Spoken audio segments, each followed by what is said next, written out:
అందరికీ నమస్కారం. ఒక చిన్న క్వశ్చన్. టమాటాలు మీరు ఏమైనా ఖరాబ్ అయిన ఏరుకొచ్చుకుంటారా?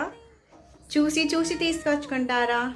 రెండో క్వశ్చన్, మీరు ఒక మట్టి కుండని కొనేటప్పుడు దాన్ని చెక్ చేస్తారా, చెక్ చేయకుండా తీసుకొస్తారా? లాస్ట్కి మీరు ఏదైనా ఒక చిన్న ప్లాస్టిక్ వస్తువు అయినా సరే ఆ బాక్స్ని ఓపెన్ చేసి క్లోజ్ చేసి జాగ్రత్తగా తీసుకొస్తారా, తీసుకురారా? సో ఇవన్నీ అంత కేర్ఫుల్గా తీసుకునే వాళ్ళు మరి ఎందుకు మీ లైఫ్కి వచ్చేసరికి కేర్ఫుల్నెస్ పోతుంది?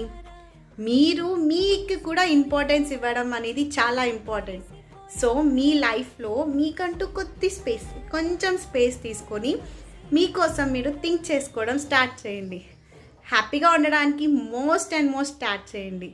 అండ్ కష్టాల అవి వస్తుంటాయి, పోతుంటాయి. కష్టం అనేది రానప్పుడే మనం ఆలోచన చేయాలి, ఎందుకు ఇంత నార్మల్ ఉంది నా లైఫ్ అని. కష్టం వచ్చినప్పుడే మనకు ఒక సబ్జెక్ట్ అనేది తెలుస్తుంది.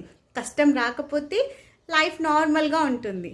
ఎప్పుడైనా సరే ఎత్తొంపులు ఉంటేనే లైఫ్ బాగుంటుంది. అన్నీ చూడొచ్చు, రైట్? అన్నీ లైక్ సాడ్ చూడొచ్చు, గుడ్ చూడొచ్చు, అన్నీ ఎక్స్పీరియన్స్ చేయొచ్చు. హ్యాపీగా ఎక్స్పీరియన్స్ చేయండి. నన్ను అడిగితే మాత్రం ప్రతి ఒక్క మూమెంట్ని ఎంజాయ్ చేయండి. ఎవరు ఎలా చచ్చిపోతున్నారో తెలియట్లేదు కాబట్టి please be happy and work hard, stay humble. Thank you for watching.